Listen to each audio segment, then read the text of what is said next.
Good morning to all. Welcome to PPS 7th class. Today I am going to explain you chapter 3rd छोटा जादूगर। कहानी जिसके लेखक हैं जयशंकर प्रसाद।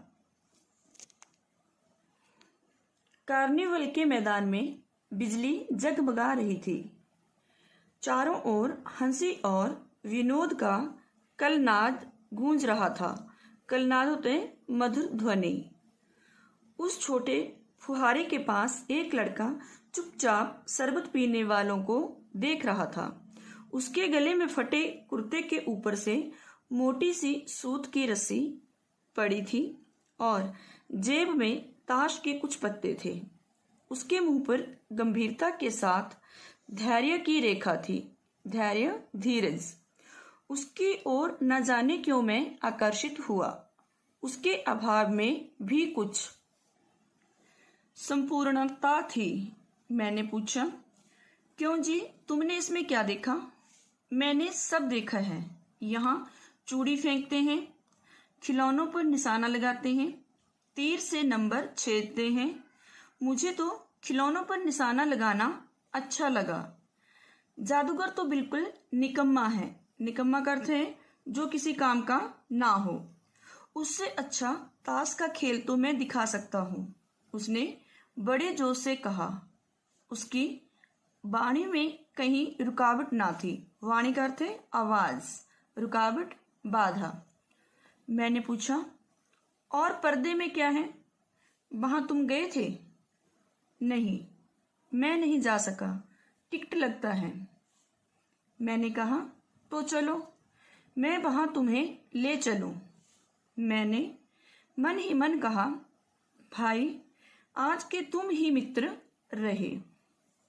उसने कहा, वहां जाकर क्या कीजिएगा? चलिए निशाना लगाया जाए। मैंने उससे सहमत होकर कहा, तो चलो पहले शरबत पी लिया जाए। उसने हाँ के बहाने सिर हिला दिया।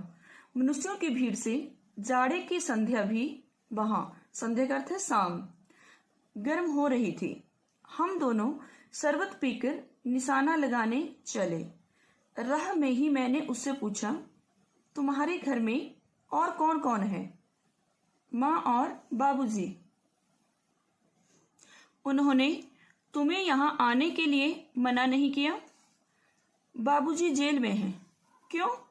देश के लिए, वह गर्व से बोला। गर्व करते गौरव। और तुम्हारी माँ? वह बीमार है और तुम तमाशा देख रहे हो। उसके मुंह पर तिरस्कार की हंसी फूट पड़ी। तिरस्कार का अर्थ होते अनादर। उसने कहा, तमाशा देखने नहीं, दिखाने निकला हूं। कुछ पैसे ले जाऊंगा तो माँ को पथ्य करते भोजन दूंगा।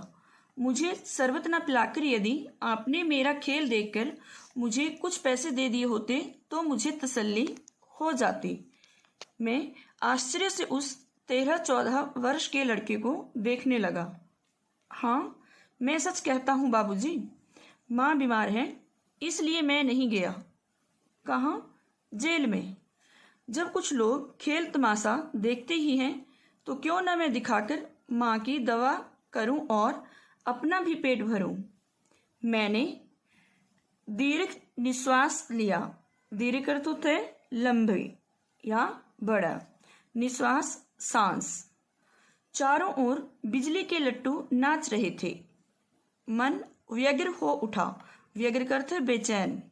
मैंने उससे कहा, अच्छा चलो निशाना लगाया जाए। हम दोनों उस जगह पहुंचे जहां खिलौनों को गेंद से गिराया जाता था। मैंने 12 टिकट खरीदकर उस लड़के को दिला दिए। वह निकला पक्का निशानेबाज। उसकी कोई गेंद खाली नहीं गई। देखने वाले दंग रह गए। दंग रह जाना, हैरान होना। उसने 12 खिलौनों को बटोर लिया, लेकिन उठाता कैसे? कुछ मेरे रुमाल में बांधे, कुछ जेब में रख लिए। लड़के ने कहा, बाबूजी, आपको तमाशा दिखाऊंगा, बाहर आइए, मैं चलता हूँ। वह 9-11 हो गया। 9-11 होते भाग जाना, मुहावरा है। मैंने मन ही मन कहा, इतनी जल्दी आंखें बदल गई। मैं घूमकर पान की दुकान पर आ गया। पान खाकर बड़ी देर तक इधर उधर टहलता हुआ सब देखता रहा। झूले के पास लोगों का ऊपर नीचे आना देखने लगा। अकस्मात अचानक किसी ने ऊपर के हिंडोले से पुकारा, हिंडोला झूला। बाबूजी, मैंने पूछा, कौन? मैं हूं छोटा जादूगर। I hope you understand very well. Have a wonderful day.